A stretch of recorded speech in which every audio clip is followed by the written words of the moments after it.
Episode 1. Nithya, இன்னும் என் மேல கோவமா இருக்கியா? மூஞ்சி ஏன் இப்படி வச்சிருக்க என்ற விஜய் ஸ்டியரிங்கை பிடித்தபடியே தன் மனைவி நித்யாவை பார்த்து கேட்டான்.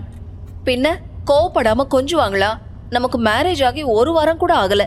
வீட்டுல எல்லார்கிட்டயும் ஹனிமூனுக்கு போறோம்னு போய் சொல்லிட்டு இப்படி ஆளரவமே இல்லாத காட்டுப்பாதையில கூட்டிட்டு வந்தா என்ன அர்த்தம் விஜய் என்று சலித்து கொண்டாள் நித்யா. அடிப்பாவி, இந்த எஸ்டேட்டுக்கு வரணுங்கிறது என் சின்ன வயசு கனவுடி. எங்க சித்தப்பா மட்டும்தான் இங்க வந்துட்டு போவாரு. அவர் யாரையும் இங்க வரவிட்டதில்ல. அப்படி என்னதான் இந்த எஸ்டேட்ல இருக்குன்னு தெரிஞ்சுக்கணும்னு எனக்கு ஆர்வமா இருந்துச்சு. பொதுவா ஒரு விஷயத்த செய்யாதன்னு சொன்னாதான் அதை உடனே செஞ்சு பார்க்கணும்னு தோணும்ல. அப்படித்தான் இதுவும். இப்ப சித்தப்பா ஊர்ல இல்ல. இந்த கேப்பை விட்டா நமக்கு வேற சான்ஸே கிடைக்காது. கொஞ்சம் அட்ஜஸ்ட் பண்ணிக்கோ என் செல்லம் என்று நித்யாவின் கன்னத்தை செல்லமாக தட்டி சிரித்தான் விஜய். 2 பக்கமும் அடர்ந்த மரங்கள் நிறைந்த பாதையில் காரின் ஹெட்லைட் வெளிச்சம் மட்டும் கத்தியை போல பனிமூட்டத்தை கிழித்துக் கொண்டு சீறி பாய்ந்தது. அதுக்காக இப்படியா? சுத்தி காடு, ஒரு ஆள் நடமாட்டம் கூட இல்ல. எனக்கு ரொம்ப பயமா இருக்கு விஜய் என்று நித்யா நடுங்கும் குரலில் கூறினாள். பயப்படாத நித்யா, நான் இருக்கேன்ல. இது நமக்கு செம்ம அட்வென்ச்சர் ட்ரிப்பா என்று விஜய் சொல்லி முடிப்பதற்குள் காரின் முன்னே ஒரு உருவம் பாய்ந்தது. விஜய் பதறிப்போய் பிரேக் அடிக்க கார் கிரீச் என்ற சத்தத்துடன் அதிர்ந்து நின்றது. அடுத்த நொடியே என்ஜின் தானாக ஆஃப் ஆகி அந்த இடமே ஒரு அமானுஷ்ய அமைதியில் மூழ்கியது. விஜய், என்னாச்சு என்று அலறினாள் நித்யா. தெரியல நித்யா, யாரோ குறுக்க வந்துட்டாங்க. இரு, நான் போய் பார்க்கறேன் என்று பதற்றத்துடன் விஜய் காரை விட்டு கீழே இறங்கினான். அவர்கள் காருக்கு முன் அழுக்கான ஆடைகள், நீளமான சடைமுடி, கையில் ஒரு மூங்கில் கோலுடன் ஒரு சித்தர் நின்று கொண்டிருந்தார். அவர் விஜயை பார்க்கவில்லை. காரின் ஜன்னலில் தன் முகத்தை ஒட்டி வைத்து நித்யாவை உற்று பார்த்தார். அவரது கண்கள் நெருப்பு துண்டுகளைப் போல சிவந்து தகதகத்தன.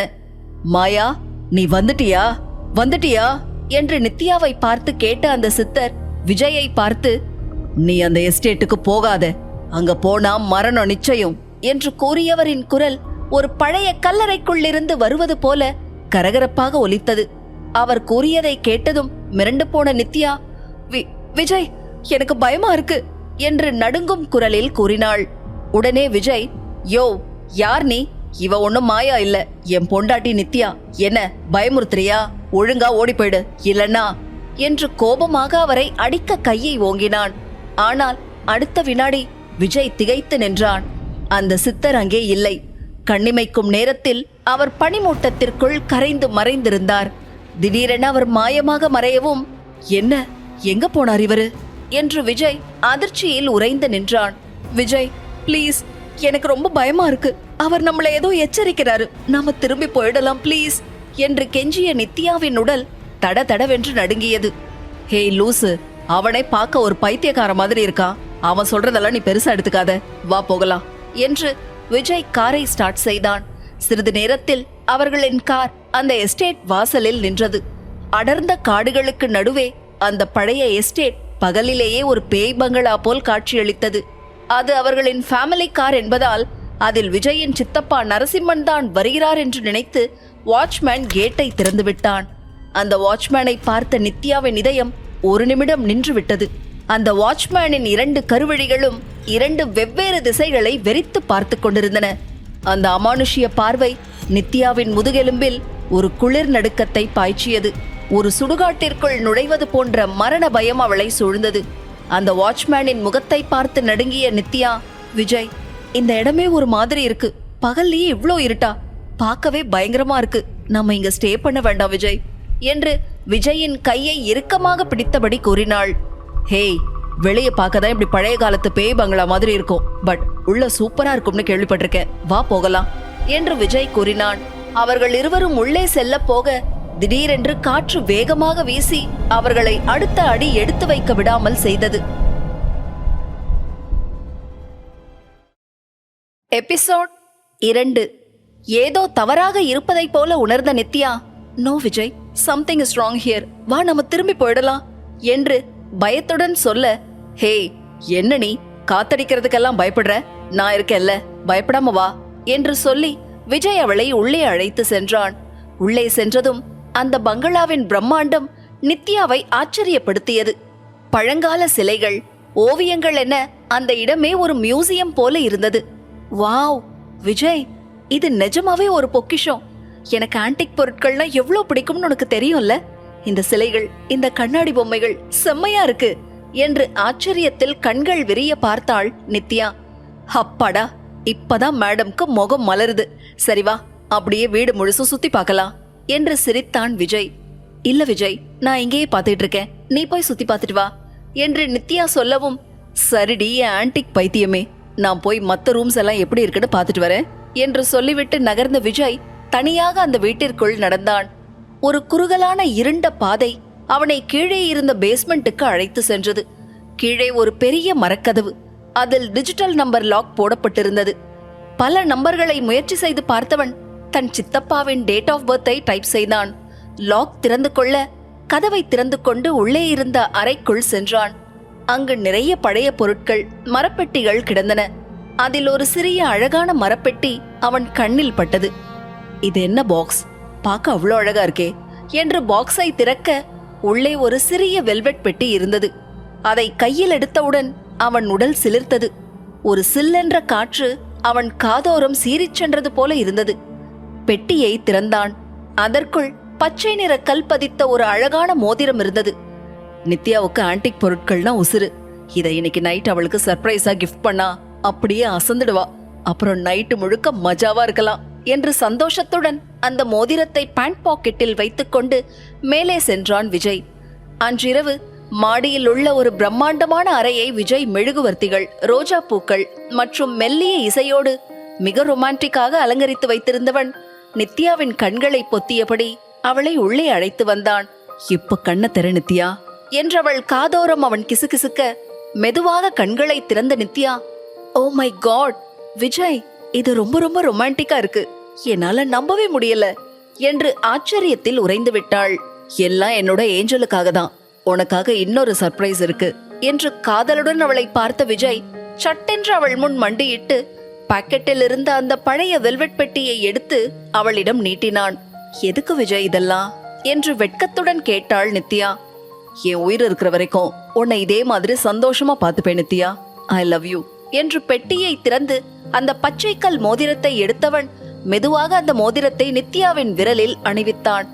அந்த மோதிரத்தை பார்த்த நித்யாவின் கண்கள் ஆச்சரியத்தில் பெரிதாக விரிய, wow Vijay, it's really amazing என்று சொல்லிக் கொண்டிருந்தவளின் குரல் பாதியிலேயே நின்றது. அவள் முகம் சட்டென வெளிரி போனது. அவளது கைகள் விரைக்க அதை பார்த்த விஜய், நித்யா என்னாச்சு, மோதிரம் பிடிக்கலையா என்று குழப்பத்துடன் எழுந்து நின்றான். நித்யா மெதுவாக தலையை நிமிர்த்தினாள். அந்த நொடி விஜய் அதிர்ச்சியில் உறைந்து போனான். நித்யாவின் கண்கள் இப்போது மனித கண்களாக இல்லை, அவை மஞ்சள் நிறமாக மாறி பளபளத்தது.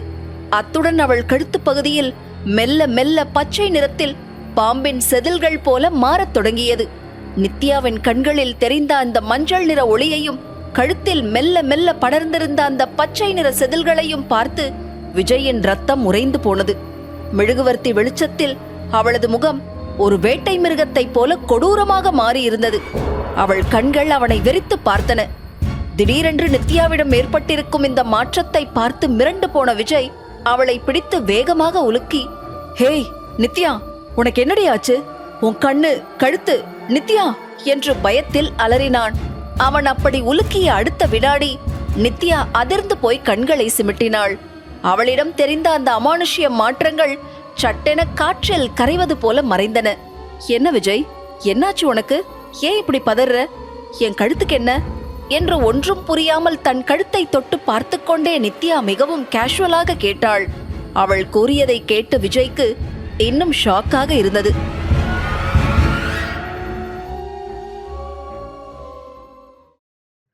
எபிசோட் 3. விஜய் தன் கண்களை கசக்கிக் கொண்டு மீண்டும் அவளை உற்று பார்த்தான். நித்யாவின் கண்கள் எப்போதும் போல சாதாரணமாக இருந்தது. கழுத்திலும் அந்த பச்சை செதில்கள் தோன்றியதற்கான எந்த அறிகுறியும் இல்லை. விஜய் வழக்கமாக பார்க்கும் அதே காதலும் கருணையும் கொண்ட நித்யாவாக அவள் நின்றிருந்தாள். அவள் முகத்தை மீண்டும் உற்று பார்த்த விஜய், ஒருவேளை இதெல்லாம் நம்ம மனப்பிரமையோ என்ற குழப்பத்தில் தனக்குள் முனகினான். விஜய், உனக்கு என்னாச்சு? ஏன் பேயறிஞ்ச மாதிரி நிக்கிற? மோதிரம் போட்டுவிட்ட சந்தோஷத்துல நானே வெக்கப்பட்டு நிக்கிறேன்.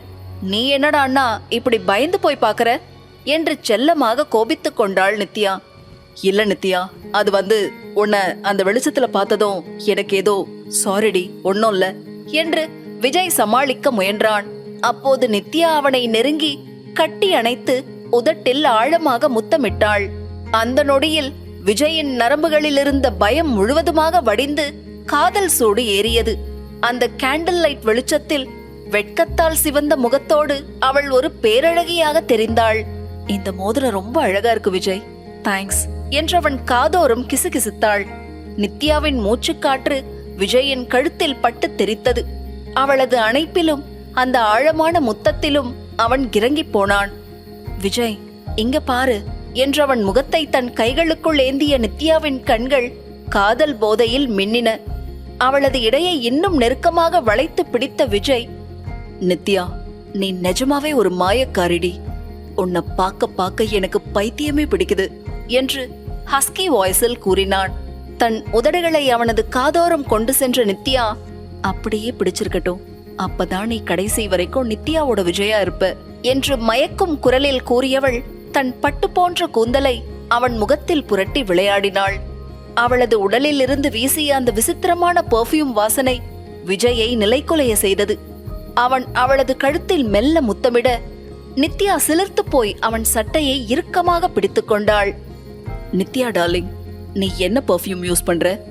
இந்த ஸ்மெல் என்னை என்னென்னவோ பண்ண சொல்லுதுடி என்று விஜய் அவளது கழுத்து வளைவுகளில் முகம் புதைக்க நித்யா தன் தலையை பின்னால் சாய்த்து மெலிதாக முனகினாள். அந்த அறையிலிருந்த மெழுகுவர்த்திகளின் வெளிச்சத்தில் நித்யாவின் உடல் ஒரு தங்க சிலை போல மின்னியது. விஜய் அவளை தூக்கிச் சென்று கட்டிலில் கிடத்தினான். அவளது ஒவ்வொரு அசைவிலும் ஒரு அமானுஷ்ய வசீகரமும் அடக்க முடியாத ஆவேசமும் கலந்திருந்தது. ஐ லவ் யூ விஜய் என்ற நித்யா அவன் ஷர்ட் காலரை இழுத்து அவனை இறுக்கமாக கட்டிக்கொள்ள விஜய் அவளது அழகில் தன்னை முழுமையாக இழந்தான். வெளியே காற்றின் வேகம் அதிகரித்து ஜன்னல்கள் படபடவென அடித்துக்கொள்ள உள்ளே அவர்களின் காதல் வேகம் எல்லையை கடந்தது. இருவரும் ஒருவரை ஒருவர் முழுமையாக ஆக்கிரமித்துக் கொண்டனர். நீண்ட நேர தேடலுக்கு பிறகு உடல் களைப்பிலும் காதலின் மயக்கத்திலும் இருவரும் ஒருவரை ஒருவர் இறுக கட்டி அணைத்தபடி அப்படியே அசந்து தூங்கி போனார்கள். நள்ளிரவு சரியாக 12 மணி. சுவரில் இருந்த பழங்கால கடிகாரம் டங் டங் என ஒலித்தது. விஜயின் மார்பில் முகத்தை புதைத்து தூங்கிக் கொண்டிருந்த நித்யாவின் கண்கள் சட்டென திறந்தன. அந்த விழிகளில் இப்போது எவ்வித உணர்ச்சியும் இல்லை. ஒரு ரோபோவைப் போல விரைப்பாக எழுந்தவள் சத்தம் வராமல் மெதுவாக ரூமிலிருந்து வெளியே வந்தாள். இருட்டில் கொஞ்சம் கூட தடுமாறாமல் மாடியிலிருந்து கீழே இறங்கியவள் அந்த பெரிய மாளிகையின் மெயின் கதவை திறந்து கொண்டு வெளியே நடந்தாள். கேட்டில் குளிருக்காக நெருப்பு மூட்டி அமர்ந்திருந்த வாட்ச்மேன் கேட்டை நோக்கி வரும் உருவத்தை பார்த்தான்.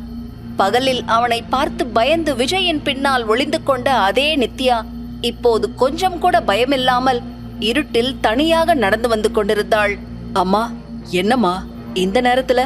ஐயா எங்க என்று வாட்ச்மேன் தயக்கத்துடன் கேட்டான். நித்யா அவனுக்கு எந்த பதிலும் சொல்லவில்லை. ஆனால் அவனை கடக்கும் போது அவனை பார்த்து ஒரு முறை முறைத்தாள். அந்த பார்வையில் இருந்த குரூரத்தை கண்டு வாட்ச்மேன் 2 அடி பின்னால் நகர்ந்தான். அவள் எதையும் கவனிக்காமல் கேட்டை தாண்டி அந்த மாளிகைக்கு வலப்புறம் இருந்த அடர்ந்த காட்டுக்குள் நடக்கத் தொடங்கினாள். நித்யா செல்வதை பார்த்து பதற்றமடைந்த வாட்ச்மேன் உடனே தன் மொபைலை எடுத்து அவசரமாக யாருக்கோ போன் செய்தான். மறுமுனையில் இருந்த நபர் கோபமாக ஏதோ சொல்ல வாட்ச்மேனின் முகம் சுருங்கியது. சரிங்க ஐயா, நீங்க சொன்ன மாதிரியே செஞ்சிடுறேன் என்று போனை வைத்தவன் கையில் ஒரு பெரிய டார்ச் லைட்டையும் அருவாளையும் எடுத்துக்கொண்டு நித்யாவை பின்தொடர்ந்து இருண்ட காட்டிற்குள் வேகமாக நடக்க ஆரம்பித்தான். காட்டுக்குள் சிறிது தூரம் சென்றதும் நித்யா ஒரு பெரிய ஆலமரத்தின் அடியில் அப்படியே விரைப்பாக நின்று கொண்டிருப்பதை அந்த வாட்ச்மேன் பார்த்து விட்டான்.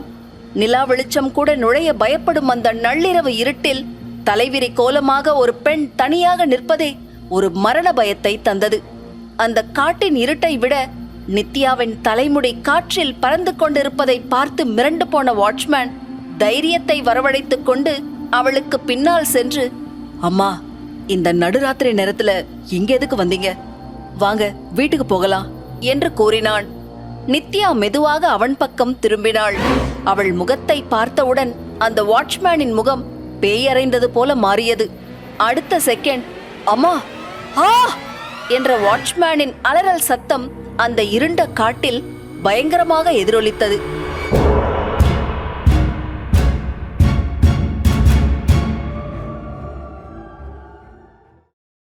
எபிசோட் 4. ஜன்னல் வழியே வந்த இளஞ்சூரியனின் வெளிச்சம் பட்டு விஜய் கண்விழித்து பார்த்தான். அவனுக்கு அருகில் நித்யா மிகவும் அமைதியாகவும் அழகாகவும் தூங்கிக் கொண்டிருந்தாள். அவளது தேவதை போன்ற முகத்தை பார்த்ததும் விஜய்க்கு நேற்றிரவு நடந்த நினைவுகள் வர மீண்டும் காதல் பொங்கியது. மெதுவாக குனிந்து அவளது நெற்றியில் முத்தமிட்டான். நித்யா மெதுவாக கண்கள் விழித்தாள். விஜய் அவள் முகத்தில் படர்ந்திருந்த கூந்தலை மெல்ல விலக்கி அவளது காதோரம் இதழ்பதித்தான். தூக்க கலக்கத்தில் ஒரு மெல்லிய முனகலுடன் புரண்டு படுத்த நித்யா, "சீ போடா, போதும், விடிஞ்சிருச்சு, திரும்பவும் ஆரம்பிக்காத, நான் குளிக்க போறேன்" என்று செல்லமாக அவனை பிடித்து தள்ளிவிட்டாள். அவளை போக விடாமல் இன்னும் இறுக்கமாக கட்டி அணைத்துக் கொண்ட விஜய், "பொண்ணுங்க போடான்னு சொன்னா வாடான்னு அர்த்தம்னு நேத்து நைட்டு நீதான சொன்ன" என்று சொல்லி அவளை தன் பக்கம் திருப்பி அவளது இதழ்களை நெருங்கினான். அப்போது திடீரென்று அவர்கள் இருந்த ரூமின் கதவை தட் தட் தட் என யாரோ கதவை உடைக்கப் போவது போல பதற்றமாக தட்டினார்கள். "ஐயா, ஐயா, கதவை திறங்கய்யா" என்று வெளியிலிருந்து ஒரு ஆண் குரல் கேட்டது. விஜய் அதில் பதறிப்போய் படுக்கையிலிருந்து எழுந்து சென்று கதவை திறந்தான். வெளியில் தோட்டக்காரன் பயத்திலும் பதற்றத்திலும் மூச்சு வாங்க நின்று கொண்டிருந்தான். "என்னாச்சு?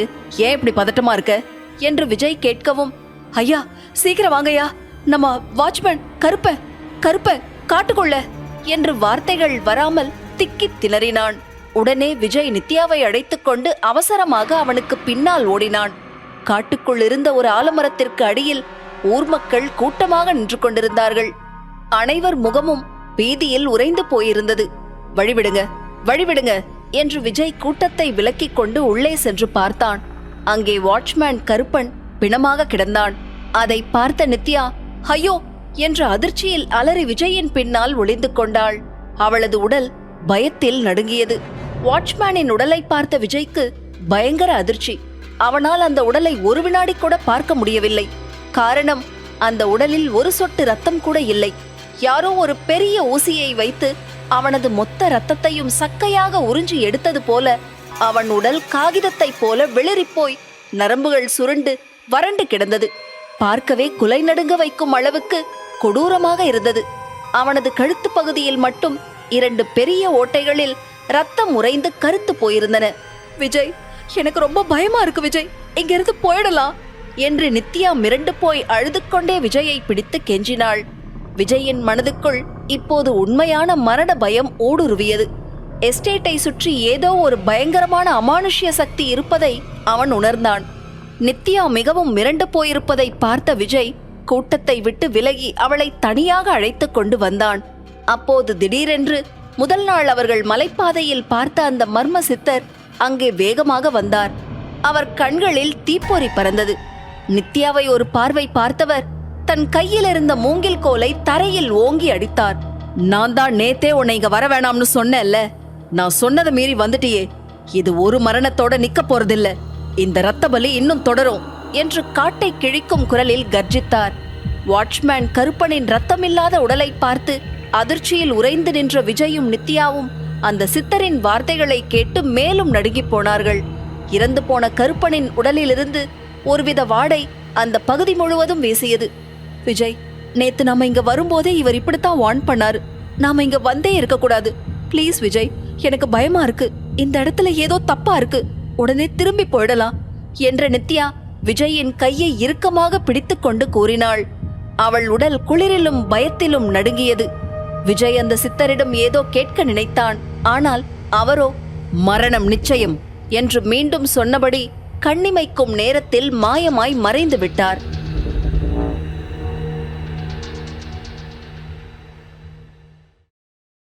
எபிசோட் 5. விஜய்க்குள்ளும் ஒருவித பயம் இருந்தாலும் அதை மறைத்துக் கொண்டு, "அழாத நித்துமா, இங்க பாரு, என் கண்ணை பாரு, ஒன்னும் இல்ல. அந்த ஆள் ஏதோ வாய்க்கு வந்ததை பேசிட்டு இருக்கான். நீயே பார்த்தல்ல, இவனே ஒரு பைத்தியக்கார மாதிரி இருக்கான். அது மட்டும் இல்ல, இந்த வாட்ச்மேன் ஒரு குடிகாரன். நேத்து நைட்டு நல்லா குடிச்சிட்டு இந்த காட்டுக்குள்ள போதையில வந்திருப்பான். இருட்டுல ஏதாவது காட்டு மிருகம் அவனை அடிச்சு கொதறி இருக்கும். இதை வச்சு அந்த ஆள் ஏதேதோ சொல்லிட்டு போறான். நீ எதுக்கும் பயப்படாத செல்லம். உன் கூட தான் எப்போ நான் இருக்கேனே. சரி வா, நம்ம வீட்டுக்கு போகலாம்" என்று அவள் நெற்றியில் முத்தமிட்டு பங்களாவை நோக்கி கூட்டிக் கொண்டு போனான் விஜய். அவர்கள் பங்களாவின் வாசலை நெருங்கும் போதே ஒரு கருப்பு நிற கார் கிரீச் என்ற சத்தத்துடன் புழுதி பறக்க வந்து நின்றது. காரின் கதவு வேகமாக திறக்கப்பட உள்ளே இருந்து விஜயின் சித்தப்பா நரசிம்மன் இறங்கினார். அவர் முகத்தில் சொல்ல முடியாத கோபமும் ஏதோ ஒரு பெரிய ஆபத்தை உணர்ந்த பதற்றமும் அப்பட்டமாக தெரிந்தது. நேராக விஜயை நோக்கி வந்தவர் எந்த வார்த்தையும் பேசாமல் அவன் சட்டையை பிடித்து இழுத்து அவன் கன்னத்தில் பளார் என்று ஓங்கி ஒரு அறை விட்டார். திடீரென்று நரசிம்மன் அறையவும் விஜய் நிலை குலைந்து பின்னால் நகர நித்யா அதிர்ச்சியில், ஐயோ மாமா, என்ன பண்றீங்க என்று அலறினாள். சித்தப்பா, நீங்க எப்படி இங்க? வெளியூர் போயிருந்தீங்கன்னு என்று விஜய் கன்னத்தை பிடித்தபடி திகைத்து நின்றான். நான் ஊர்ல இல்லைன்னா உடனே எஸ்டேட்டுக்கு கிளம்பி வந்துருவியா? இந்த எஸ்டேட் பக்கம் நம்ம ஃபேமிலியை சேர்ந்த யாரும் வரக்கூடாதுன்னு நான் ஏற்கனவே 1000 தடவை சொல்லியிருக்கேன்ல. அப்புறம் எதுக்காக என்கிட்ட ஒரு வார்த்தை கூட சொல்லாம இங்க வந்த என்று ஆவேசமாக கத்தியவரின் கண்கள் கோபத்திலும் பதற்றத்திலும் சிவந்திருந்தன. சித்தப்பா, அது நான் நித்யாவுக்கு சர்ப்ரைஸ் கொடுக்கலாம்னு தான் இங்க ஹனிமூனுக்கு கூட்டிட்டு வந்தேன். ஆனா இங்க ஏதோ தப்பா நடக்குது சித்தப்பா. நம்ம வாட்ச்மேன் கருப்பன் என்ற விஜய் வாட்ச்மேன் இறந்த விஷயத்தை பற்றி சொல்ல முயற்சி செய்தான். எனக்கு தெரியும், உங்களால இப்போ ஒரு உயிர் போயிருக்கு. உங்களுக்கு ஹனிமூன் போக வேற இடமே கிடைக்கலையா? இதுக்கு மேல நீங்க 2 பேரும் இங்க ஒரு நிமிஷம் கூட இருக்கக்கூடாது. மரியாதையா இப்பவே ஊருக்கு கிளம்புங்க. கார்ல ஏறுங்க முதல்ல என்று நரசிம்மன் கர்ஜித்தார். அவர் குரலில் இருந்த நடுக்கத்தை பார்த்த விஜய்க்கு ஆச்சரியமாக இருந்தது. சித்தப்பா, இப்ப எதுக்கு இவ்ளோ டென்ஷன் ஆகுறீங்க? அந்த வாட்ச்மேன் சாவுக்கும் எங்களுக்கும் எந்த சம்பந்தமும் இல்ல என்று விஜய் கூறினான். சம்பந்தம் இருக்கா இல்லையான்னு அப்புறம் பேசிக்கலாம் விஜய். இப்ப நான் சொல்றதை மட்டும் செய். நீங்க 2 பேரும் உடனே இங்கிருந்து கிளம்புங்க என்று அவசரப்படுத்திய நரசிம்மன் அவர்கள் இருவரையும் வலுக்கட்டாயமாக காரில் ஏற்றி அனுப்பி வைத்தார். கார் கண்ணில் இருந்து மறையும் வரை பார்த்து கொண்டிருந்த நரசிம்மனுக்கு அப்போதுதான் நிம்மதியாக இருந்தது. அப்போது திடீரென்று அவருடைய போன் சினுங்குவதை கேட்டு திடுக்கிட்டார். சுற்றுமுற்றும் பார்த்து தன்னை யாரும் கவனிக்கவில்லை என்பதை உறுதி செய்து கொண்டு நடுக்கத்துடன் போனை அட்டன் செய்து ஹலோ என்றார். போனின் மறுமுனையில், நரசிம்மா, அவ வந்துட்டா. இந்த குடும்பத்தை பழிவாங்க வந்துட்டா. அவ ஆட்டம் இனிமே ஆரம்பிக்க போகுது என்று ஒரு முதியவரின் குரல் பீதியை கிளப்பியது. இதை கேட்ட நரசிம்மனின் கண்களில் மரண பயம் தெரிந்தது. அதே சமயம் காரில் சென்று கொண்டிருந்த விஜயிடம் திடீரென்று நித்யா, விஜய், என் போனை ரூம்லயே விட்டுட்டு வந்துட்டேன், ப்ளீஸ் ஒரு நிமிஷம் போய் எடுத்துட்டு வந்துடலாம் என்று பிடிவாதம் செய்ய விஜய் வேறு வழியின்றி காரை திருப்பி மீண்டும் பங்களாவிற்கு வந்தான்.